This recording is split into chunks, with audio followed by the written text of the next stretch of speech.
बड़े उसके जैसा दुनिया में कोई दयालु नहीं होगा मेरे शिव जैसा, बहुत बहुत। अच्छा, सबसे ज्यादा आनंद आता है ना हरतालिका तीज के दिन, तुम देख लो, भगवान भला करे ऐसो आनंद आए। इतनी बड़ी थाली में केला के पत्ते के ऊपर बालू रेत का शंकर जी बनाए और पूरे मोहल्ले की माताएं थाली भर भर के सामान लाए और ऐसी पल्लू ले लेके माताएं ककड़ी, भुट्टा, नरियल सब शंकर जी पे, बेल पत्ती, पत्ता पत्ती, धतूरा, सारा सामान शंकर जी पे और सब सामान, और शंकर जी ऐसा दबा दबाया बैठा। पार्वती जी बोली हटाऊं क्या? शंकर जी बोले धरे रहने दे, अब तो सुबह 4 बजे हटेगा। और ये पूरी रात भजन गाती फिरे, तांबा का हंडा तातो धरो पानी। शंकर जी बोले रहने दे, सुबह से लेकर शाम तक में 25 बार नहा दी।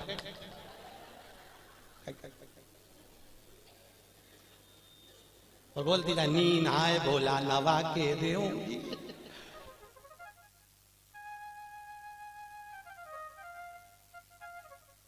इससे ज्यादा आनंद आवे तो कावड़ यात्रा में तुम देखना, और ऐसी भीड़ और लोग कावड़ ले लेके और भगवान पे जो गंगा जल फेंके, जो यहाँ की कावड़ तो हमने नहीं देखी कि यहाँ पर पानी कैसे चढ़ाने देते हैं, और काशी में तो ऐसी भीड़ आती है और गंगा जल ले लेके पानी भगवान शंकर पे फेंकते हैं, और कहीं कहीं का तो गंगा जली। और पार्वती जी माँ पीछे कांच में बैठी और बैठी बैठी के भोलेनाथ जी क्या स्थिति है। शंकर भगवान बोले आन दो,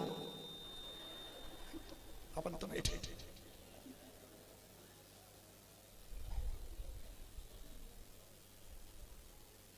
बहुत दूर से आए, बहुत। और आनंद बीतता रहे ना हरतालिका तीज के दिन। माताएं सुबह से लेकर 12:30 बजे तक बहुत अच्छी दिखती है, सुबह से दोपहर के 12:30 बजे तक। 12:30 के बाद तो पलंग पे मिलती पट्टा बांध के, फिर 4 बजे उठती, फिर जाके नहा के बाल, तो भी मुंह पे स्माइल बिल्कुल नहीं रहे बेचारी, ऐसी रहे जैसे मरी हत्या। और फिर भी फोन लगा के पूछते थे चाची जी पंडित जी कितनी बजे आएगा, पंडित जी कितनी बजे आएगा। और पहली पूजन पे चाय पी गई, पहली पूजन के बाद हमने पूछा माता जी इसमें तो लिखा है कि दूध पिए तो बिल्ली बने, सोए तो अजगरी बने, बोले तो मेंढकी बने, तो तू तो चाय पी रही, किताब में चाय का नहीं लिखा। हमने फिर डबल से पढ़ी हरतालिका तीज की किताब, तो हमने देखा वास्तव में हमें चाय का नहीं था। माता इतनी चतुर, जो चीज का नहीं लिखे वो निपटा जा रहा है। इसलिए किताब छापने वाले ने भी अच्छा करा, सब चीज लिख दी, सोए तो ऐसा, दूध पिए तो ऐसा। बेचारे को नहीं मालूम होगा कि चाय भी चलेगी, तो वो भी लिख देता। महाराज शिव करुणा सागर, उसके बराबर दुनिया में कोई करुणा नहीं कर सकता। राम जी की सेवा में तो ये भी चाहिए वो भी चाहिए, और कृष्ण की सेवा में भी ये चाहिए वो चाहिए, और शंकर की सेवा में तो पानी चढ़ाओ तो ठीक है, नहीं चढ़ाओ तो ठीक है, नहीं तो यहाँ तो शास्त्र कह रहा है मुझे कुछ भी प्रिय नहीं है। शिव कहते हैं मुझे केवल एक प्रिय है और वो सत्य प्रिय है, इसलिए सत्यम शिवम सुंदरम, मुझे सत्य प्रिय है। इसलिए जो मर जाता है उसको तोप के ले जाते हैं, तो चिल्ला चिल्ला के जाते राम नाम सत्य।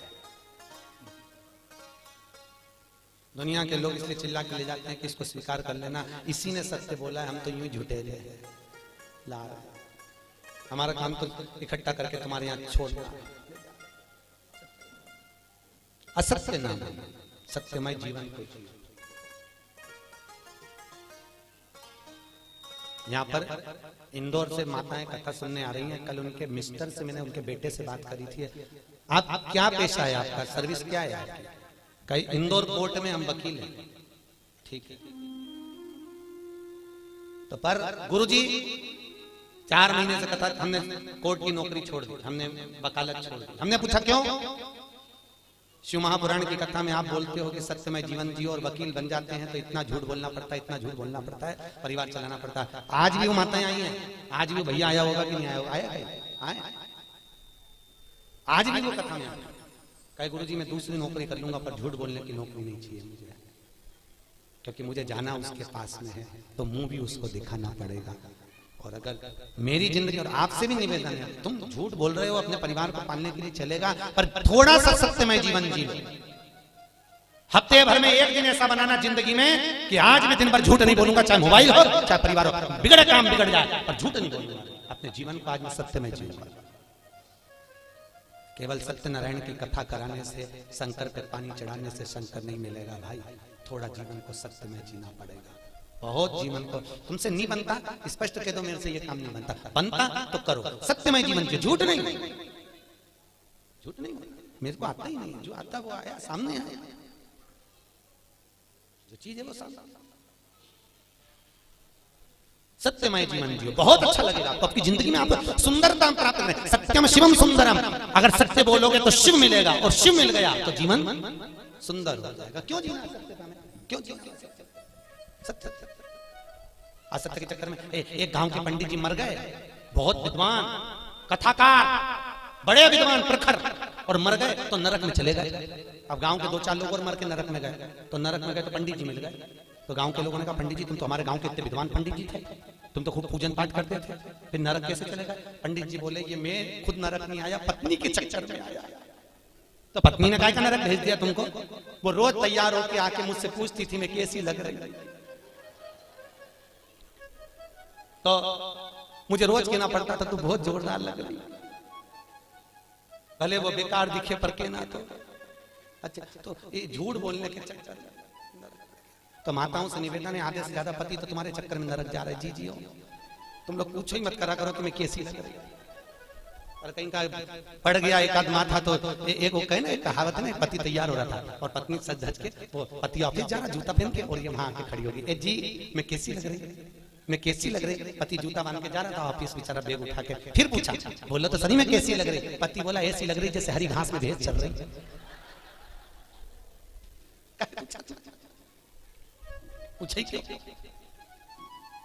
भगवत तत्व की शरणागति है महाराज। जीवन में थोड़ा सत्यमय जियो, सत्यम शिवम।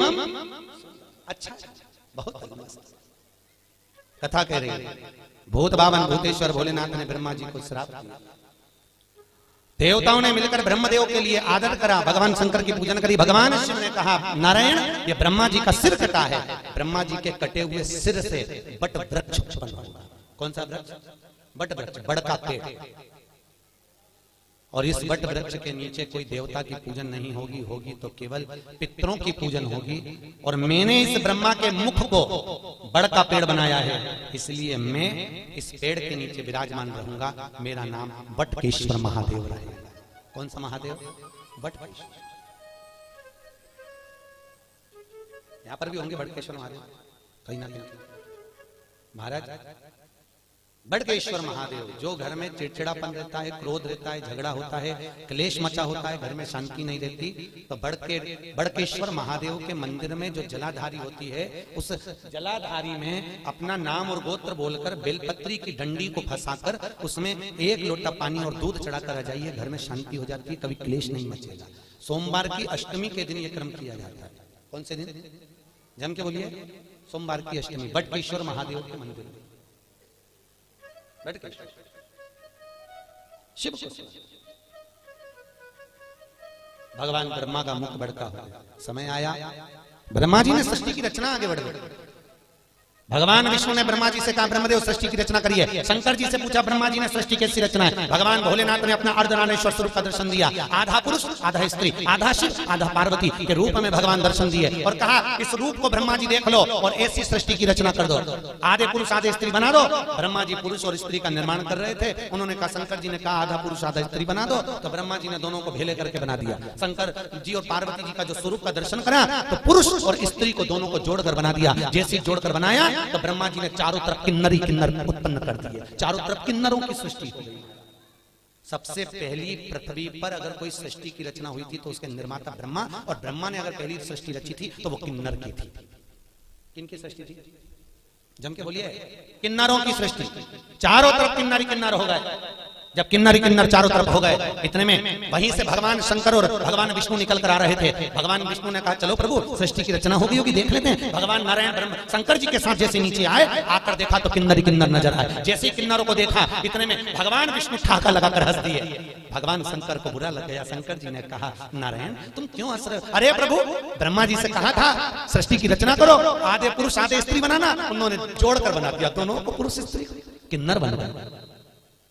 शंकर भगवान बोले गलती किससे नहीं होती, ब्रह्मा से गलती हुई है तो सबरेगा सुधरेगा, और ब्रह्मा जी से गलती हुई है, पर भगवान नारायण तुम इन किन्नरों पर हंसे हो, तुम्हें भी पृथ्वी पर जाकर किन्नर बनना पड़ेगा। किसको? जम के बोलिए। भगवान नारायण तुम्हें पृथ्वी पर जाकर किन्नर बनना पड़ेगा। भगवान विष्णु ने क्षमा मांगी, प्रभु क्षमा कर दी। नहीं, शंकर जी बोले आप हंसे हो इन किन्नरों पर, तो तुमको किन्नर तो बनना पड़ेगा। और याद करो वो चरित्र, जब भगवान विष्णु किन्नर बने थे, कथा सुनी होगी आपने महाभारत की, कि द्रौपदी को जब लेकर आए अर्जुन, और अर्जुन जब द्रौपदी को लेकर आए तो माता कुंती ने भोजन बनाते बनाते कह दिया 5 बांट। अर्जुन ने कहा द्रौपदी मेरी माँ ने कहा है तुम्हें 5 पतियों की पत्नी बनना पड़ेगा। द्रौपदी ने कहा बन जाऊंगी, पर शर्त एक है, एक एक पति के साथ में 1-1 साल रहूंगी, और मेरे पति के कमरे में अगर कोई दूसरा पति आ गया तो उसको 5 वर्ष के लिए बन जाना पड़ेगा। अगर आप मंजूर करते हो तो मैं 5 पतियों की पत्नी बनने को तैयार हो जाता। द्रौपदी ने 5 पतियों के साथ में फेरे लिए, रहने लगे। आज भीम के साथ में द्रौपदी रह रही थी, और भीम के साथ द्रौपदी रह रही, और इतने में अर्जुन के पास में एक ब्राह्मण आकर बोला अरे महाराज मेरे बच्चे को शेर उठा कर ले गया, बचाइए मेरे बच्चे को। और इतने में अर्जुन गया, मेरा गांडीव कहाँ है? गांडीव तो भीम के कमरे में था। और अर्जुन गया और भीम के कमरे से गांडीव लेकर आ गया, और लेकर आया, बच्चे को बचा लिया। पर द्रौपदी हाथ जोड़कर खड़ी हो गई, तुम्हें 5 साल के लिए बन जाना पड़ेगा। अर्जुन 5 वर्ष के लिए बन चले गए। नागों की कन्या उलूपी के साथ में अर्जुन ने शादी कर ली। अर्जुन का एक लड़का हो गया जिसका नाम था अरावण। क्या नाम था? जम के बोलो। अरावण। क्या नाम है? अर्जुन का लड़का हो गया। अर्जुन वापिस आ गए। जब कौरव और पांडवों का युद्ध चालू हुआ तो कुरुक्षेत्र की भूमि, युद्ध की भूमि को प्रसन्न करने के लिए चंडी को प्रसन्न करना था, और चंडी को प्रसन्न करने के लिए नियम था कि जब युद्ध प्रारंभ होगा तो दोनों तरफ से परिवार में से 1-1 बलि देना पड़ेगा किसी व्यक्ति की। कौरव तो खुश हो गए, हम तो 100 भाई, एक मर गया तो 99 बच जाएंगे, पर पांडवों का क्या होगा? 5 में से 1 मर गया, 4 ही बच पाएंगे। भगवान कृष्ण को नींद नहीं आ रही, बेचैनी बनी हुई है। अर्जुन से कहा अर्जुन तुम 5 में से किसी को मरता हुआ नहीं देख सकता। अर्जुन ने कहा स्वामी किसी को तो मरना पड़ेगा, बलि तो देना है चंडी को प्रसन्न करने के लिए परिवार का। कौन देगा बलि? एक मरना। अर्जुन याद कर, तू वन गया था तो तेरा लड़का हुआ था, तू जा उस लड़के को लेकर। अर्जुन गया वन में, जब तक लड़का बड़ा हो गया था रावण, उसको लेकर आ गया। रावण हमें युद्ध में तुम्हारी जरूरत है। उसने कहा पिताजी चिंता मत करो, मैं तुम्हारे लिए प्राण देने को तैयार हूं, मरने को तैयार हूं। रावण आया, भगवान द्वारकाधीश ने कहा रावण तुम कहते हो कि मैं प्राण देने को तैयार हूं, तुम्हारे प्राण चाहिए। रावण कहता है युद्ध के मैदान में मैं मरने को तैयार हूं दादा, मैं मर जाऊंगा। भगवान कृष्ण ने कहा युद्ध के मैदान में तुमसे युद्ध नहीं लड़वाना, चंडी को प्रसन्न करने के लिए कौरव और पांडवों में से 1-1 बलि जाना है। कौरव अपने भाई की बलि दे रहे हैं तो हमको तुम्हारी बलि देना है। रावण कहता है दादा मरने को तैयार हूं, परंतु एक दिक्कत है। क्या? अगर मैं कुंवारा मर गया तो ना तो मुझे पिंड मिलेगा ना मुझे तर्पण मिलेगा। 16 सनात का भोजन कभी कुंवारे मरे हुए व्यक्ति को प्राप्त नहीं होता, जो कुंवारी अवस्था में मर गया। ना तो मुझे पिंड मिलेगा ना तर्पण मिलेगा। मैं आहूत बन जाऊंगा, मैं वासुक बन जाऊंगा, मैं फिरता फिरूंगा प्रेत योनि में, मेरी मुक्ति नहीं होगी। एक काम करिए मेरी शादी कर दो, फिर मैं मर जाऊंगा। भगवान ने कहा अर्जुन देखो कल इसकी बलि चढ़ना है और एक रात के लिए इसकी शादी करना है, जल्दी लड़की ढूंढो। पूरे हस्तिनापुर में लड़की ढूंढी पर लड़की नहीं मिली। रात्रि के 11 बज गई, कन्या प्राप्त नहीं हुई। भगवान को चिंता लग गई अगर इसका विवाह नहीं होगा तो ये मरेगा नहीं, और मरेगा नहीं तो बलि कौन की चढ़े। तो भगवान कृष्ण को याद आया कि मुझे शंकर जी ने किन्नर बनने का श्राप दिया था। शंकर भगवान के वचन को निभाने के लिए भगवान एक रात के लिए उस रावण के पत्नी बन गए। आज भी किन्नरों की शादी होती है एक घड़े से, एक रात का विवाह होता है उनका। उस घड़े का नाम रहता है आरावन। क्या नाम है? किन्नरों के पति का नाम है आरावन। उस घड़े से विवाह होता है, फिर घड़े से ही वो मांग भरते हैं, घड़े से ही मंगल सूत्र पहनते हैं। इसलिए हमारे यहाँ किन्नर मांग भी भरते हैं, मंगल सूत्र भी पहनते हैं, हाथ में चूड़ी पहनते हैं, पाँव में भी चूड़ी पहनते हैं। तो कई लोगों के मन में आता है इनका पति कौन है? इनका पति आरावन। एक रात्रि का विवाह किया जाता है इनका, एक रात्रि। और उस आरावन का विवाह भगवान द्वारकाधीश के साथ में हुआ। किन्नर भगवान को बनना पड़ा, प्राण छूटे उस आरावन के, भगवान फूट फूट कर रोए। भगवान ने ये लीला शिव जी के वचन को निभाने के लिए।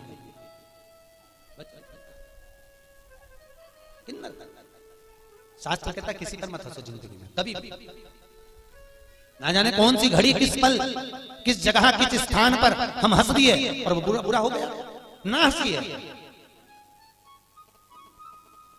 अपने को प्रसन्न रहना है, अपनी जगह पर रहिए। अपने को अलमस्त रहना, अपनी जगह पर रहिए। पर किसी को देखकर, किसी को उंगली उठाकर, किसी की ओर निगाह कर हमारे चेहरे पर प्रसन्नता का भाव नहीं होना चाहिए। उसको ना जाने कब ठेस पहुंच जाए। प्रसन्न बहुत।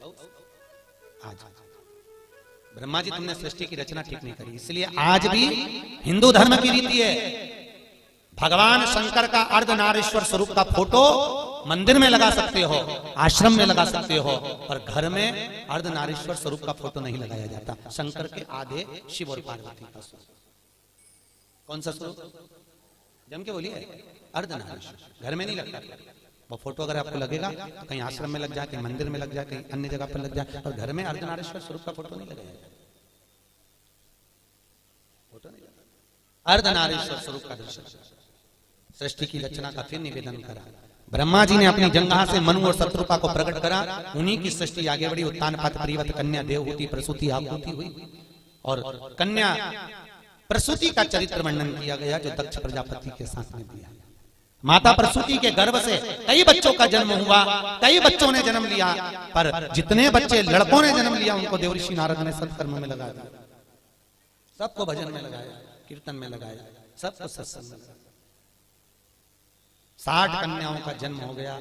कन्याओं के जन्म के बाद भी देखो, माता प्रसूति के गर्भ से जितने बच्चों ने जन्म लिया वो सब संस्कारित हुए, सब संस्कार। और फिर निवेदन है, जिस गांव में पानी की कमी होती है वहां की फसल बिगड़ जाती है, और जिस घर में संस्कारों की कमी होती है वहां की नस्ल बिगड़ जाती है। इसलिए नस्ल को सुधारने के लिए संस्कारों का होना जरूरी है।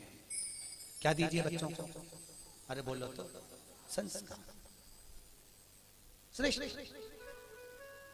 क्यों कहते हैं कि बच्चों को गीता पढ़ाओ? कहीं के लिए कहते हैं? किस लिए कहते हैं? गीता पढ़ाने पर प्रेशर क्यों दिया जाता है? पढ़ाओ बच्चों को गीता। क्यों? आज घर के बच्चे अगर गीता पढ़ लेंगे तो कल ये बच्चे बड़े होकर कोर्ट में गीता पर हाथ नहीं रखेंगे। अगर आज इन्होंने पढ़ ली है तो कल इनको अदालत पर गीता में हाथ नहीं रखना पड़ेगा। इनको पढ़ाई, इनको संस्कार दीजिए। बच्चों को कार मत दो, क्योंकि बच्चों को कार दोगे तो वो बेच कर खा जाएंगे। बच्चों को संस्कार दोगे तो कारों की भी लाइन लगा देंगे। अगर और कार जब शोभा देती है जब उनमें संस्कार हो महाराज। धन जब शोभा देता है जब आपके भीतर नम्रता हो साहब। मालूम पड़े पैसा बढ़ गया और अभिमान बढ़ गया, अहंकार बढ़ गया, तो भगवान भी कहते हैं बढ़ने दो, बढ़ने दो। होता है, कई लोग कहते हैं महाराज हमारा पड़ोसी कभी अगरबत्ती नहीं लगा, हमारा पड़ोसी कभी मंदिर नहीं जाए, और 4 चौगुना बढ़ते चले जाए। भगवान उसको खूब दे दिया, और हम तो रोज मंदिर जाएं, रोज अगरबत्ती लगाएं, रोज दिया बत्ती करें, रोज भगवान के मंदिर में पहुंचे, तो भी हमको दुख मिल रहा है, हमें तकलीफ। कहते कि नहीं कहते लोग? हम ही कष्ट में, हम ही परेशान। हम मंदिर जाते हैं, हम मंदिर जाएं तो भी हम परेशान, और हमारा पड़ोसन, हमारी देवरानी, हमारी जेठानी, हमारे रिश्तेदार कभी मंदिर नहीं जाते, तो बढ़ते चलिए, बढ़ते चलिए। तो ये चरित्र शिव महापुराण में लिखा है। एक बार भगवान विष्णु देवऋषि नारद के साथ पृथ्वी पर निकले। अच्छे से समझ लेना कि तुम्हें दुख क्यों मिल रहा है, और जिसको भगवान ने दिया तो उसको और क्यों दे दिया। अच्छे से समझ। विष्णु और लक्ष्मी, विष्णु और नारद निकले। निकलते समय नारद जी ने भगवान नारायण से कहा मुझे भूख लग रही है बहुत। भगवान ने कहा मुझे भी भूख लग रही है। सामने सेठ जी का घर है, चल वहां से कुछ खा लेते हैं। सेठ जी क्या पहुंचे? ब्राह्मण का रूप रखा। सेठ जी भिक्षाम देही, सेठ जी भिक्षाम देही। सेठ जी पान चबाते चबाते बाहर निकल कर, क्या है? हमें भूख लग रही है महाराज, कुछ होए तो दे दीजिए। सेठ जी बोले तुम्हारा बाप रख के गया जो तुमको दे दो, निकलो यहां से बाहर। फिर फोकट का है, चलो। सेठ जी ने धक्के मारकर निकाल दिया। नारद जी भगवान नारायण से बोले, प्रभु बहुत घोर अपराध हुआ है, अपना अपमान हुआ है, श्राप दो इसको, देव श्राप। ये सेठ कंगाल होना चाहिए, भिखारी होना चाहिए, देव श्राप। भगवान नारायण ने पीछे मुड़कर देखा, दोनों हाथ उठाकर कहा, जा 4 चौगनी लक्ष्मी और बढ़े, तू और करोड़पति बनता चले जा, और धनपति बने। देव ऋषि नारद ने भगवान विष्णु को देखकर कहा, उसने तुम्हारा अपमान करा, उसने तुम्हें अपशब्द कहा और तुम उसको क्या करो, 4 चौगनी लक्ष्मी और बढ़े, वो पहले से तो सेठ है, और सेठ बन जा। हाँ बनने दे, चल। नारद जी को बुरा लग गया, और आगे गए। भगवान के भूख लग रही, क्या करें, सामने बुढ़िया का मकान था, झोपड़ा। हवाई लगा, माँ भैया हमको भूख लगी है। माता जी ने आकर आसन बिछाया, बिछाकर कहा, मैं तुम्हारे लिए पानी लाती हूँ, पानी ला। क्या बात है, हमको भूख लग रही है। बूढ़ी अम्मा ने कहा, महाराज जी हमारे यहाँ तो कुछ है नहीं, केवल एक गाय है, उसी गाय का दूध मैं लेती हूँ, उसी गाय का दूध बचा है, तुम दोनों ले लो। अभी लाती हूँ। गौ माता का दूध लाकर भगवान नारायण और नारद को दिया, दोनों ने पिया। पीकर चले।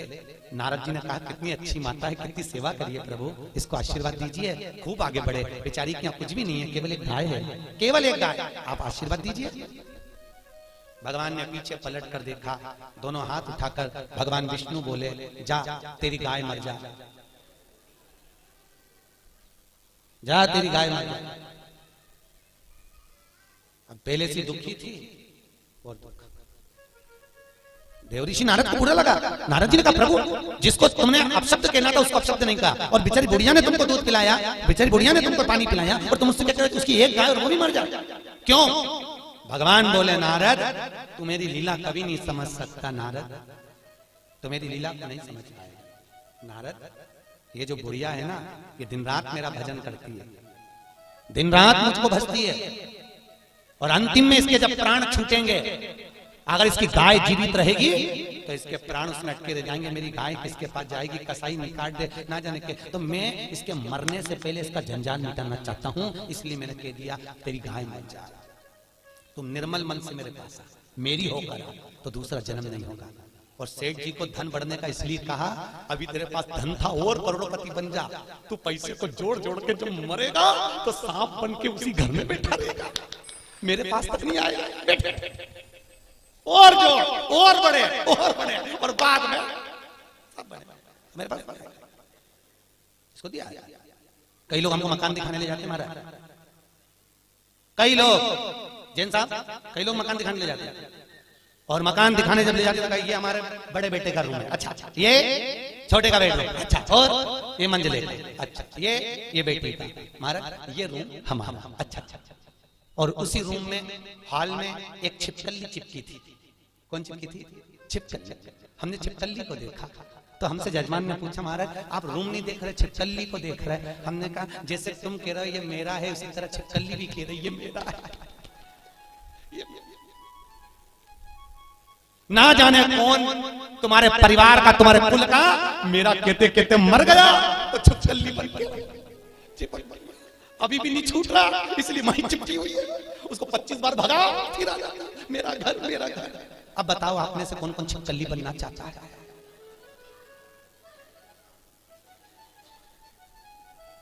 अरे बोलो तो री, मोहनपुरा की जीजी हो,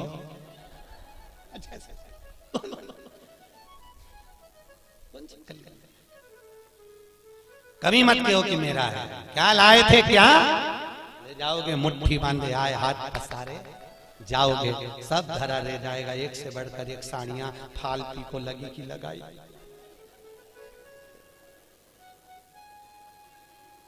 फिर जाते जाते ऊपर से याद आएगी पीली वाली, तो पीली तुम्हारी पीली रह गई, और यमराज से कहोगे मुझे 3-4 दिन और जिंदा कर दे, मैं पीली पहन लूं फिर मरना।